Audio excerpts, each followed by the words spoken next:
एक ऐसा शहर जो न सिर्फ जापान का बल्कि दुनिया का सबसे घनी आबादी वाला सिटी कहलाता था, लेकिन आज वो पूरी तरह से खंडर हो चुका है। किसी वक्त में इस छोटे से आइलैंड पर 5,000 से ज्यादा लोग रहते थे। यहाँ अपार्टमेंट थे जिनका कंक्रीट अब गल सड़ चुका है। इनमें लोगों का सामान आज तक मौजूद है। ऐसा मालूम होता है कि शायद यहाँ रहने वाले सब कुछ ऐसे ही छोड़कर यहाँ से भागे हैं। यहाँ स्कूल थे जहाँ कभी बच्चों की आवाजें गूंजती थी। Hospitals, town hall, swimming pool, shops और सिनेमा समेत यहाँ वो तमाम फैसिलिटीज थी जो किसी भी शहर में होनी चाहिए।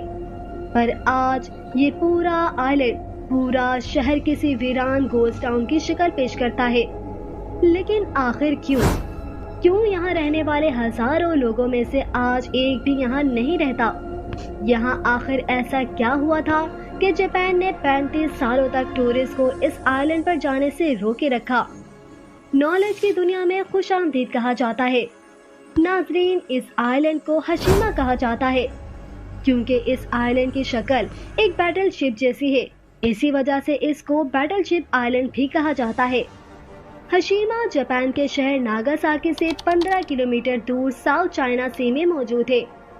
समंदर के इस हिस्से में करीब 500 ऐसे आइलैंड हैं जिनमें कोई आबादी नहीं, लेकिन हशीमा की कहानी इनसे काफी अलग है। देखा जाए तो दूसरे आइलैंड्स काफी हरे भरे हैं, लेकिन हशीमा आइलैंड समंदर से उभरा हुआ एक बहुत बड़ा पत्थर है जहां पर सब्जा ना होने के बराबर है। हशीमा आइलैंड ने अपने वक्त में जापान की इकोनॉमी को बूस्ट करने में बहुत बड़ा रोल प्ले किया था और इसकी सबसे खास बात थी कोल माइनिंग। पिछले 150 सालों की हिस्ट्री में इस आइलैंड के करीब समंदर के बॉटम से 1 करोड़ 65 लाख टन कोयला निकाला गया था। इतना ज्यादा कोयला आज पूरे इंडिया को 1 महीने तक और पाकिस्तान को 10 महीने तक इलेक्ट्रिसिटी प्रोड्यूस करके दे सकता है। 1800 में हशीमा से थोड़ा ही दूर टाकाशीमा आइलैंड पर रहने वाले लोगों को जमीन पर बिखरा हुआ कोयला मिला था। पहले तो इनको इसकी खासियत पता नहीं थी, लेकिन फिर कोहिता नाम के एक आदमी को एक्सीडेंटली इसकी हीटिंग प्रॉपर्टीज का पता लग गया। उस दिन के बाद से टाकाशीमा आइलैंड के लोगों ने जमीन पर बिखरे हुए कोयले को इकट्ठा करना शुरू कर दिया, जिससे वो अपने घरों को गर्म रखते थे। देखते ही देखते 1850 में नागासाकी एक इंटरनेशनल शिपिंग पोर्ट बन चुका था। अमेरिका और चाइना के दरमियान ये एक स्टॉप पोर्ट था जहां पर इंटरनेशनल कार्गो सीलिंग शिप्स रखनी थी। वेस्टर्न कंट्रीज यानी ग्रेट ब्रिटेन और यूएसए अपने सीलिंग शिप्स को स्टीम इंजन से रिप्लेस कर रहे थे, जिनको चलाने के लिए एक ही चीज की जरूरत थी और वो था कोयला। जब वो शिप्स नागासाकी पोर्ट पर आकर रुकनी थी तो उनको रिफ्यूलिंग के लिए कोयले की जरूरत पड़ती थी और ये कोयला नागासाकी से थोड़ा ही दूर टाकाशामी आइलैंड पर बिखरा हुआ था। जब कोयले की डिमांड बढ़ती गई तो अब आइलैंड के लोग कोयले को बेचने के लिए जमीन से निकालने लगे। देखते ही देखते टाकाशामी के सरफेस पर से कोयला खत्म हो गया।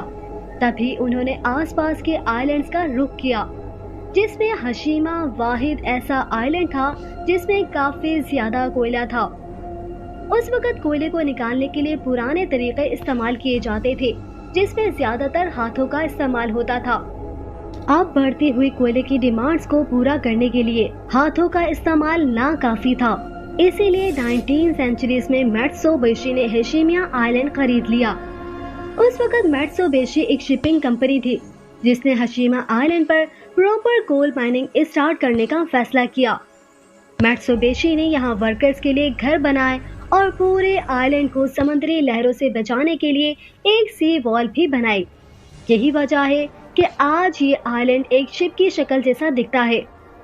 1916 में यहाँ 3000 वर्कर्स रहते थे जो साल में 150 टन कोयला जमीन से निकालते थे। हशीमा आइलैंड के छोटे साइज की वजह से यहाँ रहने की जगह काफी कम थी, लिहाजा मैत्सुबिशी ने यहाँ कंक्रीट रेजिडेंशियल कॉम्प्लेक्स बनाया ताकि ज्यादा से ज्यादा वर्कर्स यहाँ अपने फैमिलीज के साथ रह सके।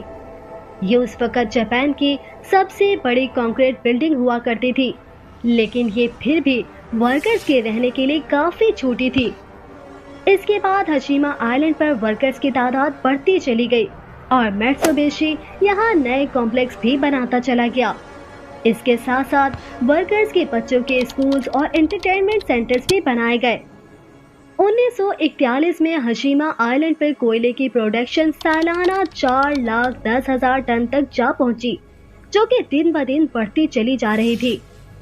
1959 में आइलैंड की टोटल पॉपुलेशन 5,200 थी। अब देखा जाए तो आइलैंड का टोटल एरिया ही 15.5 एकड़ है, तो 1 एकड़ में यहाँ 335 लोग रहते थे। दोस्तों, इतनी घनी आबादी आज तक दुनिया के किसी भी मुल्क में नहीं पाई गई। इसका अंदाजा आप इस बात से लगा सकते हैं कि चाइना, जहां की पॉपुलेशन डेंसिटी आज 84% पर एकड़ है, इसके हिसाब से हशीमा में उस वक्त 335 लोग 1 एकड़ में रहते थे। जो वर्कर्स वहां रहते थे, उनका कहना है कि एक कमरा 3 वर्कर्स शेयर करते थे, लेकिन उसमें जगह सिर्फ 2 वर्कर्स के सोने की होती थी और तीसरे वर्कर को कबर्ड में सोना पड़ता था। माइन की बात की जाए तो वो हशीमा आइलैंड से 1 किलोमीटर नीचे खोदकर बनाई गई थी, जहां टेम्परेचर 33 डिग्री सेल्सियस और ह्यूमिडिटी 95% होती थी। इतनी हार्श कंडीशंस में वर्कर्स का काम करना किसी भी सूरत खतरे से खाली नहीं था। हशीमा आइलैंड की कोल माइन पर काम करने के दौरान कई वर्कर्स की जान भी जा चुकी है। यहाँ तक कि वर्ल्ड वॉर 2 के दौरान और इससे पहले चाइनीज और कोरियन कैदियों से फोर्सफुली माइन पर काम करवाया जाता था, जिसके लिए पूरी दुनिया आज तक जापान को क्रिटिसाइज करती है। इसी वजह से वर्ल्ड वॉर 2 के बाद जब जापानीज एम्पायर का तख्त उलट दिया गया, तो अपना इम्प्रेशन अच्छा करने के लिए जापान ने हशीमा आइलैंड पर वर्कर्स के लिए कई फैसिलिटीज भी बनवाई, जैसा कि सिनेमा, जिम्नेजियम, हाई स्कूल और एंटरटेनमेंट सेंटर्स। यहाँ ये तमाम फैसिलिटीज वर्कर्स के लिए बिल्कुल फ्री रखी गई थी, लेकिन इसके लिए वर्कर्स को आइलैंड की मेंटेनेंस में हाथ बटाना पड़ता था। यहाँ पीने का फ्रेश पानी मेनलैंड जापान से लाया जाता था, लेकिन बाद में समंदर के अंदर वाटर लाइंस बिछाई गई, जो मेनलैंड जापान से जाकर कनेक्ट होती थी। दोस्तों, 1960 में हशीमा आइलैंड अपने पीक पर चल रहा था और जापानीज इकोनॉमी को इससे काफी फायदा भी हो रहा था, लेकिन ये वो वक्त था जब दुनिया में कोल इंजन्स का डाउनफॉल शुरू हो गया। कोयले को माहौल के लिए नुकसानदेह करार दे दिया गया और ऑयल ने कोयले को रिप्लेस करना शुरू कर दिया। इसके चलते अब इंटरनेशनल मार्केट में भी कोल की डिमांड कम होने लगी और आहिस्ता आहिस्ता कोल माइंस बंद होना शुरू हो गई। हशीमा आइलैंड पर माइनिंग वैसे ही काफी मुश्किल थी, क्योंकि एक तो ये मेनलैंड से कटा हुआ था और दूसरा साउथ चाइना सी में सुनामी और समुद्री तूफान अक्सर आते रहते थे। मित्सुबिशी ने आइलैंड के गिर्द प्रोटेक्शन वॉल तो बना रखी थी, लेकिन इन तूफानों की वजह से अक्सर ये वॉल टूट जाती थी, जिसकी वजह से इसकी रिपेयरिंग पर भी एक्स्ट्रा खर्चा आता था। इन तमाम डिफिकल्टीज की वजह से अब हशीमा कोल माइन प्रॉफिटेबल नहीं रही थी। 1970 में मित्सुबिशी ने 2000 वर्कर्स को निकाल दिया या उनको दूसरी फैसिलिटीज में एडजस्ट कर दिया और फिर फाइनली 15 जनवरी 1974 में कंपनी ने ऑफिशियली हशीमा कोल माइन को बंद कर दिया। बिना जॉब और रोजगार के हजारों वर्कर्स ने रातों रात हशीमा आइलैंड को छोड़ दिया।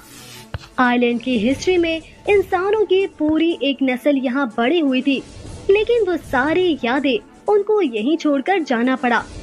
आज हशीमा साउथ चाइना सी में एक फूला हुआ खंडर आइलैंड का मंजर पेश करता है। कई सालों तक जापानीज गवर्नमेंट ने इस आइलैंड को सील रखा था और इसकी वायोलेशन करने वाले को सख्त से सख्त सजा दी जाती थी। कई लोगों का कहना था कि जापान यहाँ फॉरेस्ट लेबर कैंप्स की असल हकीकत दुनिया से छुपाना चाहता है, लेकिन जापान का कहना था कि ये रूल उन्होंने आइलैंड पर चोरी रोकने के लिए बनाया है। हशीमा को 21st सेंचुरी में दोबारा से डिस्कवर किया गया और गोस्ट टाउन की शक्ल में ये काफी फेमस भी हो गया, खास तौर पर उनके बीच जो गोस्ट टाउन या खंडरात देखने के शौकीन थे। दोस्तों, 2005 में जापान ने हशीमा आइलैंड को ऑफिशियली टूरिस्ट के लिए खोल दिया ऑफिशियल्स ने कई बार यहाँ बिल्डिंग्स की रिपेयर की कोशिश की, लेकिन क्योंकि इनका रेनफोर्स्ड कंक्रीट काफी गल सड़ चुका है और हार्श वेदर कंडीशंस की वजह से ये काम करना पॉसिबल नहीं है।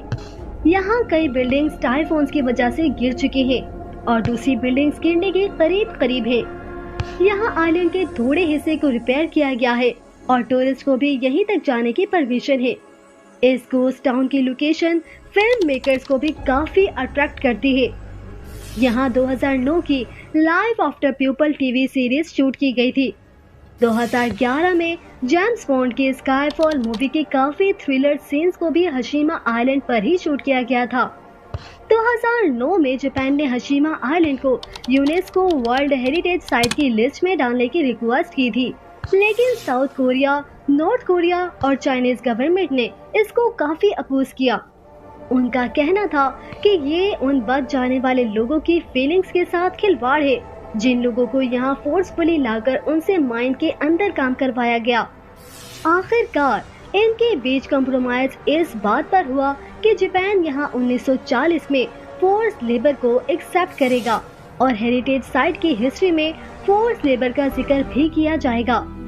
दोस्तों, उम्मीद है कि ये वीडियो आप लोगों को पसंद आएगी और आप इसे भरपूर लाइक और शेयर करेंगे। हमें आप लोगों के प्यार भरे कमेंट का इंतजार रहेगा। मिलते हैं अगली दिलचस्प वीडियो में, तब तक के लिए इजाजत दीजिए। अल्लाह निगहबान।